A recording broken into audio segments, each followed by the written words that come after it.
सूरज निकलेगा, ये रैन अंधेरी बीतेगी, ऊषा जय मुकुट चढ़ाएगी, पतवार चलाते जाएंगे, मंजिल आएगी आएगी। और मुझे कहते हुए संतोष है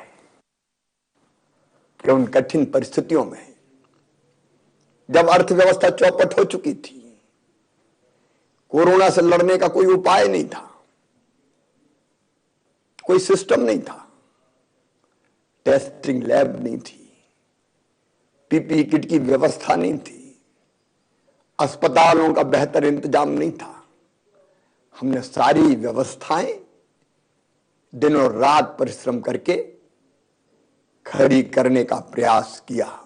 और मुझे कहते हुए संतोष है कि उन कठिन परिस्थितियों में जब अर्थव्यवस्था चौपट हो चुकी थी, कोरोना से लड़ने का कोई उपाय नहीं था, कोई सिस्टम नहीं था, टेस्टिंग लैब नहीं थी, पीपीई किट की व्यवस्था नहीं थी, अस्पतालों का बेहतर इंतजाम नहीं था, हमने सारी व्यवस्थाएं दिनों रात परिश्रम करके खड़ी करने का प्रयास किया। लेकिन एक बात मैं और आज कहना चाहता हूं, कोरोना का संकट अभी टला नहीं है, दूसरी लहर अभी आई है।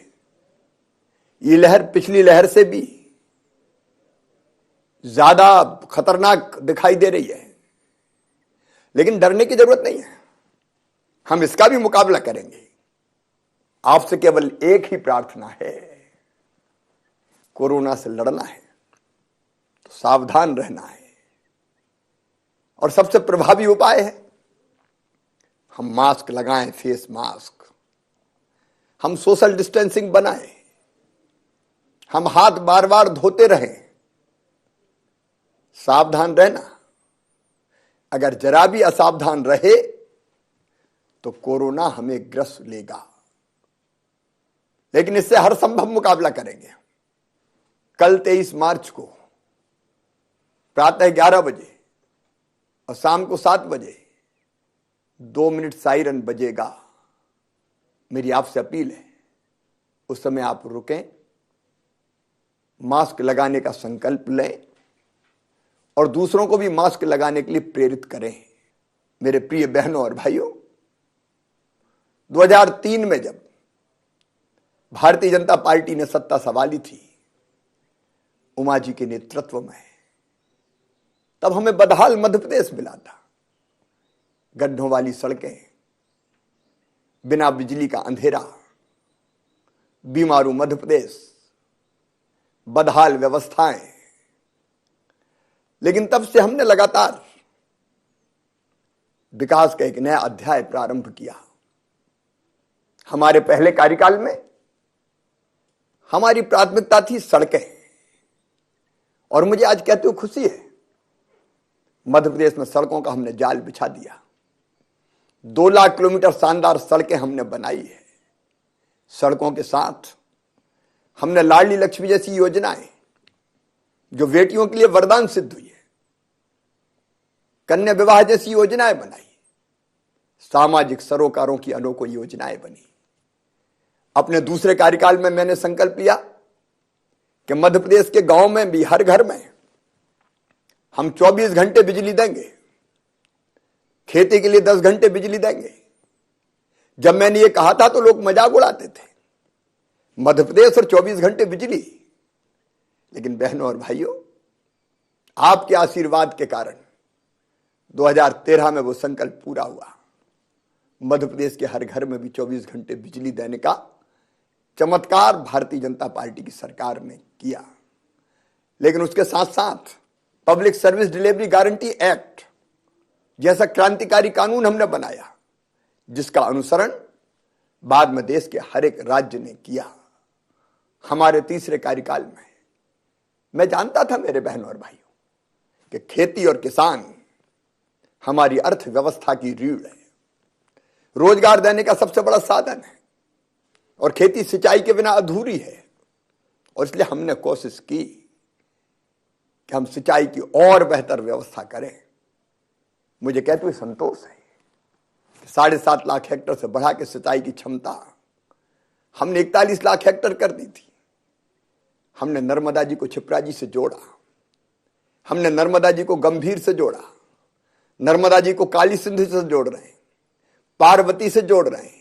वो पानी जो व्यर्थ चला जाता था उन नदियों में डाल के जो सूख जाती थी, हमने न केवल सिंचाई की व्यवस्था की बल्कि पीने के पानी का भी उत्तम इंतजाम किया। मेरे बुंदेलखंड के बहनों और भाइयों, मध्य प्रदेश, उत्तर प्रदेश केंद्र सरकार के साथ मिलकर प्रधानमंत्री जी के नेतृत्व में कैन और बेतवा को जोड़ेंगे। 41 लाख लोगों को पीने का पानी मिलेगा, सिंचाई होगी मध्य प्रदेश के बुंदेलखंड में। इस सिंचाई का विस्तार लगातार होता रहे, इसका प्रयास हमारा लगातार जारी रहेगा। हमने सिंहस्थ का सफल आयोजन किया, एग्रीकल्चर ग्रोथ रेट बढ़ के हमारी 18% से ज्यादा हो गई। 7 बार हमको कृषि कर्मण पुरस्कार मिला और अन्न के उत्पादन में हमने सारे रिकॉर्ड तोड़ दिए। मेरे बहनों और भाइयों, उसके बाद एक दूसरी सरकार आई, चौतरफा भ्रष्टाचार और अव्यवस्था का आलम था। 1.25 साल में मध्य प्रदेश चौपट कर दिया गया था। उसके बाद आपके आशीर्वाद से फिर हमने सत्ता संभाली। प्रधानमंत्री श्रीमान नरेंद्र मोदी जी भारत के लिए भगवान का वरदान है। वो आपदा को अवसर में बदलना जानते हैं। कोरोना काल के संकट के समय उन्होंने एक मंत्र दिया, आत्मनिर्भर भारत। अस्पताल में कोरोना से मैं संक्रमित था, तभी मैंने फैसला कर लिया, आत्मनिर्भर भारत के लिए आत्मनिर्भर मध्य प्रदेश। उसका रोड मैप बना के तैयार कर लिया। देश भर के विशेषज्ञ जोड़े वेबिनार के माध्यम से। उसके 4 प्रमुख आयाम, अधोसंरचना, शिक्षा एवं स्वास्थ्य, सुशासन, अर्थव्यवस्था और रोजगार। हमारा रोड मैप तैयार है। कोरोना काल की कठिन परिस्थितियों में भी, जब खजाने में पैसा नहीं आ रहा था, हमने धन की कमी नहीं होने दी। मुझे बताते हो खुशी है, अलग अलग योजनाओं के माध्यम से, चाहे वो फसल बीमा योजना हो, प्रधानमंत्री किसान सम्मान निधि हो, मुख्यमंत्री किसान कल्याण योजना हो, राहत की राशि हो, उपार्जन का मूल्य हो, हमने किसानों के खाते में 89,000 करोड़ रुपया डालने का चमत्कार किया। किसान भाइयों, आप चिंता मत करना, किसान को ठीक दाम मिले, इसके लिए हमने कई फैसले किए हैं। फिर से 0% ब्याज पर कर्ज देना हमने प्रारंभ कर दिया है। प्रधानमंत्री किसान सम्मान निधि के साथ मुख्यमंत्री किसान कल्याण योजना जोड़ के 10,000 रुपया प्रति वर्ष छोटे से छोटे किसान को देने का हमने फैसला किया है। कोई किसान इससे वंचित नहीं रहेगा। अभी 78 लाख किसानों को यह लाभ दिया जा रहा है। न्यूनतम समर्थन मूल्य पर खरीद जारी रहेगी। हम गेहूं खरीदेंगे, हम चना खरीदेंगे, हम मसूर खरीदेंगे, सरसों खरीदेंगे। औने पौने दाम पर मत बेचना। असमय वर्षा के कारण खरीदी में थोड़ी देर हुई है, लेकिन एक एक दाना आपका खरीदा जाएगा। और जिन किसानों की फसल बारिश के कारण खराब हुई है या ओलावृष्टि से नुकसान हुआ है, वो भी चिंता ना करें, उनको मुआवजा देने की व्यवस्था भी की जाएगी। अभी 23 तारीख को लगभग 2,000 करोड़ रुपया हम फिर किसानों के खाते में डाल रहे हैं। फसल बीमा योजना का खरीफ का अभी पैसा आने वाला है, और रबी में भी अगर नुकसान हुआ है तो उसकी भरपाई की जाएगी। गरीब, मजदूर, पेंशनधारी, दिव्यांग, विद्यार्थी, रसोईया, इन सबके खाते में डाला गया पैसा अगर जोड़ लें तो लगभग 1,20,000 करोड़ रुपया हमने अलग अलग खातों में डाला। हमारी प्रति व्यक्ति आय, जो कभी 2003 में मात्र 13,000 हुआ करती थी, बढ़ के लगभग 1,00,000 प्रति व्यक्ति हो गई है। मुझे बताती हुई खुशी है कि मध्य प्रदेश की जीडीपी का आकार इस साल 10 लाख करोड़ पार कर रहा है। शरीरम आद्यम खलु धर्म साधनम, पहला सुख निरोगी काया, भूखे भजन ना होए गोपाला।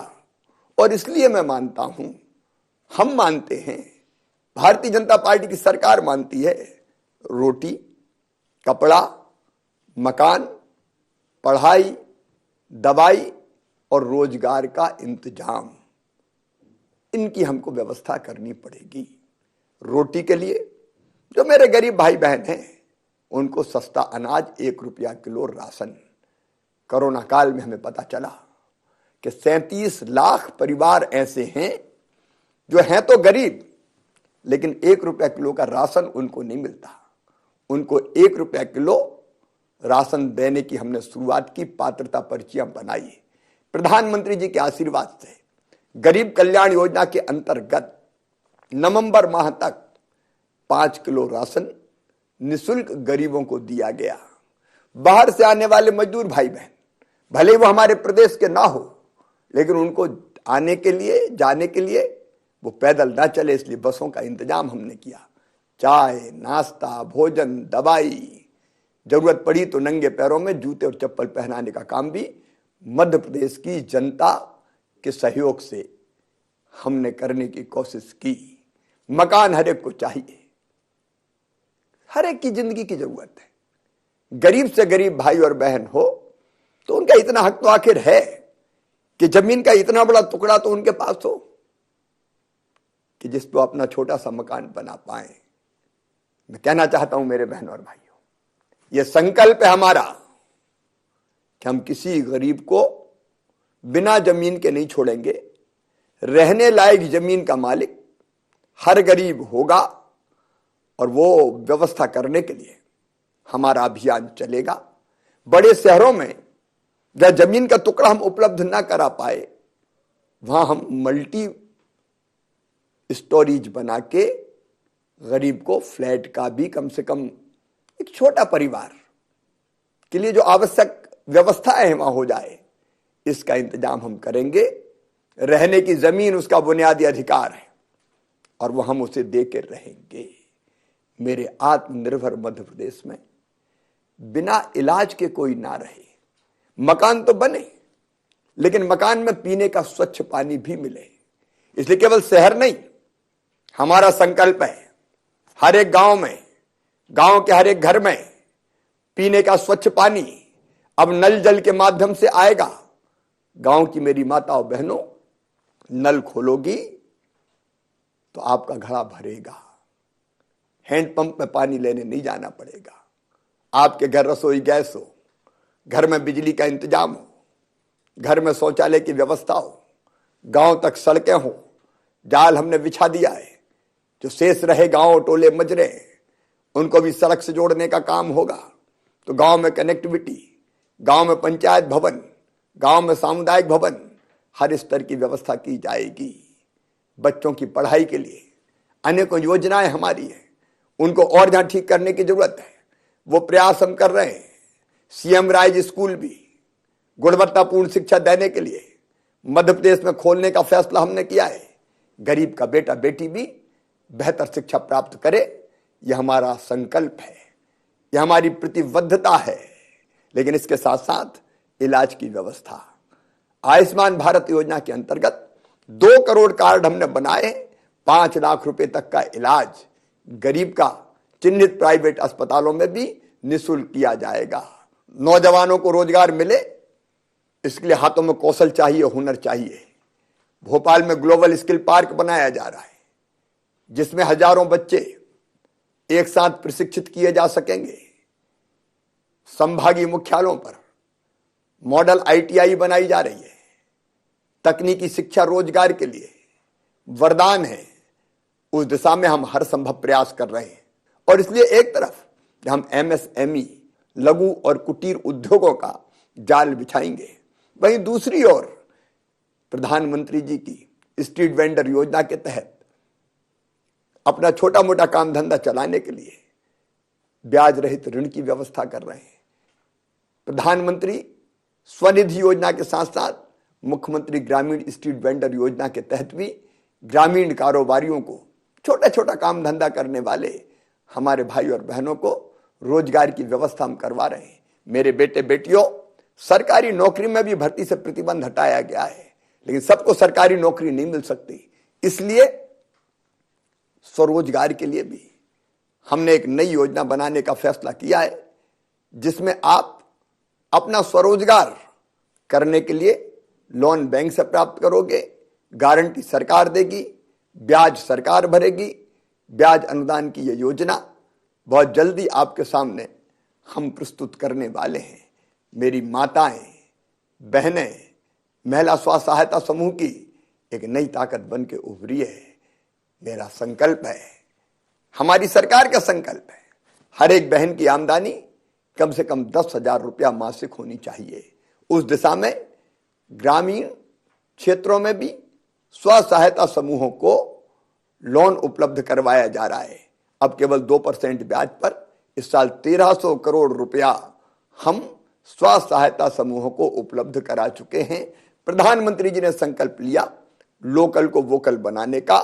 हमारी कोशिश ये है कि महिला सेल्फ हेल्प ग्रुप जो सामान बनाए उनका उपयोग आसपास रहने वाली जनता करे। रोजगार की दृष्टि से हर संभव उपाय किए जाएंगे ताकि व्यक्ति की रोजमर्रा की जरूरतें पूरी हो सके। लेकिन केवल शरीर का सुख पर्याप्त नहीं है, मन में विविध कामनाएं होती है। उन कामनाओं की पूर्ति से ही मनुष्य को सुख मिलता है, प्रसन्नता मिलती है। अब कवि अगर कविता सुनाता है तो उसको जो सुख मिलता है कविता सुना के, वो मन का सुख है। अगर कोई चित्रकार चित्र बनाता है तो चित्रकारी करने का सुख मन का सुख है। अगर कोई खिलाड़ी खेलता है और खेल के जीतता है तो उस आनंद की कोई कल्पना नहीं कर सकता। नर्तक को नृत्य में आनंद आता है और इसलिए मन की विविध कामनाओं की पूर्ति हो सके, ऐसी राज व्यवस्था ही सचमुच में आवश्यक है। और इसलिए हमारे कलाकार, हमारे संगीतकार, हमारे चित्रकार, हमारे लोक नृत्य, हमारी इस तरह की उत्सव की परंपराएं, उनको आगे बढ़ाने के लिए अनेकों उत्सवों का आयोजन मध्य प्रदेश की सरकार करती है। और हमारे साहित्यकार, कलाकार, इन सबको भी बढ़ावा देने के लिए हर संभव प्रयास किए जाएंगे। गांव में भी खेल के मैदान बनाए जाएंगे ताकि हमारे बच्चे गांव में भी खेल खेल के न केवल मन से आनंदित हो सकें बल्कि शरीर को भी स्वस्थ और सबल बना सके। पर्यटकों को पर्यटन में आनंद मिलता है और इसलिए टूरिज्म की सबसे बेहतर डेस्टिनेशन मध्य प्रदेश बने, उस दिशा में लगातार प्रयास जारी है। बफर में सफर, नाइट सफारी, हमारे टाइगर जो रिजर्व है उनमें विविध प्रकार की गतिविधियां, हमारा धार्मिक पर्यटन, रिलीजियस टूरिज्म, ऐतिहासिक महत्व के स्थानों पर जाकर पर्यटक कैसे आराम से कुछ दिन बिता सकें, इसके इंतजाम में हम लगे हैं। लेकिन इसके आगे भी मनुष्य जिज्ञासु होता है। बच्चा भी लगातार सोचता है कि ये चीज क्यों होती है। जैसे न्यूटन ने जब पेड़ से फल टूटा और नीचे गिरा तो सोचना शुरू कर दिया था, पेड़ से फल टूटा, नीचे क्यों गिरा। और अंततः उसने पृथ्वी में गुरुत्वाकर्षण की शक्ति होती है, इस सिद्धांत को खोज लिया। हर एक बच्चा जिज्ञासु होता है। जरूरत इस बात की है कि वो अपनी जिज्ञासा और खोज की प्रवृत्ति का प्रकटीकरण कर सके, उसको अवसर मिले, मौका मिले रिसर्च का, अनुसंधान का। इसलिए वैज्ञानिक शिक्षा, इसलिए तकनीकी शिक्षा और इसलिए ऐसा इंतजाम कि जिसमें वो अपनी प्रतिभा का प्रकटीकरण ढंग से कर सके, उसकी व्यवस्था हम नई शिक्षा नीति के अंतर्गत करने की पूरी कोशिश करेंगे। रिसर्च को, अनुसंधान को बढ़ावा देने का प्रयास, स्टार्टअप वो शुरू कर सके, इनोवेटिव आइडियाज हो तो इंक्यूबेशन सेंटर उसके लिए खोज सकें, उसकी प्रतिभा कुंठित होकर न रह जाए, इसकी व्यवस्था निर्माण करने का हमने फैसला किया है ताकि मध्य प्रदेश के नौजवान आगे बढ़ें और दुनिया को बहुत कुछ नया देकर वो आत्मनिर्भर भारत के साथ साथ आत्मनिर्भर मध्य प्रदेश के निर्माण में भी महत्वपूर्ण भूमिका का निर्वाह कर सकें। लेकिन केवल इतने से मनुष्य संतुष्ट नहीं होता, एक चीज और उसके अंदर होती है और वो होती है कि वो दूसरों की मदद करे। हमने देखा है कोरोना जैसे संकट में कोरोना वॉरियर्स ने अपने जीवन को भी बलिदान करके लोगों की जिंदगी बचाई। अगर कहीं भूकंप आता है तो पूरी दुनिया पीड़ित मानवता की सेवा करने दौड़ पड़ती है। बाढ़ आए, कोई और आपत्ति आए, मनुष्य के मन की ये अंदर की इच्छा होती है कि वो दूसरों की मदद करे। परहित सरिस धर्म नहीं भाई, यह हमारे यहाँ कहा गया है। अयम निजम पराबेत्ति गणना लघु चेत साम उदार चरिता नाम तू वसुदैव कुटुंबकम। सारी दुनिया एक परिवार है। ये भाव आज नहीं, हजारों साल पहले से भारत में रहा है और इसलिए शायद भारत में यह कहा है कि धर्म की जय हो, अधर्म का नाश हो, प्राणियों में सद्भाव ना हो और विश्व का कल्याण हो। तो विश्व कल्याण का ये जो भाव, ये सचमुच में आत्मा को सुख देता है। और इसलिए ऐसी व्यवस्थाओं का निर्माण कि जिसमें लोग दूसरों को भी सुख दे सकें, दूसरों की सहायता कर सकें, मदद कर सकें, चाहे वो दीन दयाल रसोई जैसी व्यवस्था बनाने की कोशिश हो, चाहे संकट के समय पीड़ित मानवता की सेवा का भाव हो, किसी को निःशुल्क शिक्षा देने का इंतजाम हो, अलग अलग तरह से मदद। देखिए भारतीय संस्कृति में तो ये कहा गया है कि एक ही चेतना सब में है और इसलिए हमारी जिम्मेदारी है कि हम पेड़ पौधों का भी ध्यान रखें, पर्यावरण को बचाएं, नदियों को सुरक्षित करें, हम पानी बचाएं, हम बेटियों को कोई कष्ट ना आने दें, हम बेटी बचाएं, नशा मुक्त समाज बनाएं। परोपकार के अनेकों काम हो सकते हैं और इसलिए ऐसी व्यवस्था का निर्माण कि जिसमें मनुष्य इन सारी व्यवस्थाओं को कर सके। और इसके साथ ही अगर कोई संकट पहुंचाता है दूसरे लोगों को, हमारे प्रदेश में कई माफिया ऐसे हावी हो गए थे कि जिन्होंने जनता का जीना दूभर कर दिया था। हमने तय किया कि माफियाओं को हम खत्म करके ही चैन की सांस लेंगे और इसलिए हजारों एकड़ जमीन माफियाओं से मुक्त करा के जनता को देने का अभियान लगातार चल रहा है। चिट फंड कंपनी वाले जो पैसा खा गए थे उनको पकड़ के उनकी संपत्ति भी नीलाम करके वो पैसा अब जनता को दिलाया जा रहा है। नशे के कारोबारी हों, अवैध खनन करने वाले हों, शराब माफिया हों, ये मानवता को नुकसान पहुंचाने वाले लोग हैं और इसलिए इनके खिलाफ प्रभावी कार्रवाई भी बाकी लोगों को आत्मा का सुख देती है। न केवल इतना मेरे बहनों और भाइयों, सुशासन देना, सचमुच में लोगों के जीवन को बहुत सुकून देना है, वो हमारा संकल्प है। प्रिय बहनों और भाइयों, एक गौरवशाली मध्य प्रदेश, एक समृद्ध मध्य प्रदेश, एक विकसित मध्य प्रदेश, एक आत्मनिर्भर मध्य प्रदेश के लिए मैं अपने आप को समर्पित करता हूं। मैं परिश्रम की पराकाष्ठा करूंगा, प्रयत्नों की परिसीमा करूंगा। मेरी मंत्रिमंडल के साथी परिश्रम करेंगे, प्रशासनिक टीम कोई कसर नहीं छोड़ेगी। लेकिन मैं आपको भी आह्वान करता हूं, आत्मनिर्भर मध्य प्रदेश बनाने के लिए आप भी सहयोग कीजिए, अपना योगदान दीजिए इस मंगल कामना के साथ कि सर्वे भवन्तु सुखिनः, सर्वे सन्तु निरामया, सर्वे भद्राणि पश्यन्तु, मां कश्चित् दुर्भाग् भवेत्। सब सुखी हों, सब निरोग हों, सबका मंगल हो, सबका कल्याण हो और सबका कल्याण हो इसमें हम अपनी ओर से कोई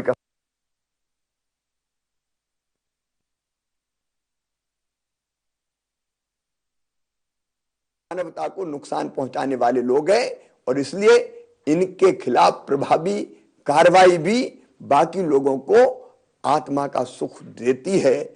न केवल इतना मेरे बहनों और भाइयों, सुशासन देना, सचमुच में लोगों के जीवन को बहुत सुकून देना है, वो हमारा संकल्प है। प्रिय बहनों और भाइयों, एक गौरवशाली मध्य प्रदेश, एक समृद्ध मध्य प्रदेश, एक विकसित मध्य प्रदेश, एक आत्मनिर्भर मध्य प्रदेश के लिए मैं अपने आप को समर्पित करता हूं। मैं परिश्रम की पराकाष्ठा करूंगा, प्रयत्नों की परिसीमा करूंगा।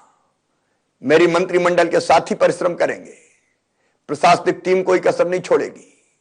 लेकिन मैं आपको भी आह्वान करता हूं, आत्मनिर्भर मध्य प्रदेश बनाने के लिए आप भी सहयोग कीजिए, अपना योगदान दीजिए, इस मंगल कामना के साथ कि सर्वे भवन्तु सुखिनः, सर्वे सन्तु निरामया, सर्वे भद्राणि पश्यन्तु, मां कश्चित् दुख भाग भवेद। सब सुखी हो, सब निरोग हो, सबका मंगल हो, सबका कल्याण हो, और सबका कल्याण हो इसमें हम अपनी ओर से कोई कसर नहीं छोड़ेंगे। बहुत बहुत धन्यवाद। नमस्कार।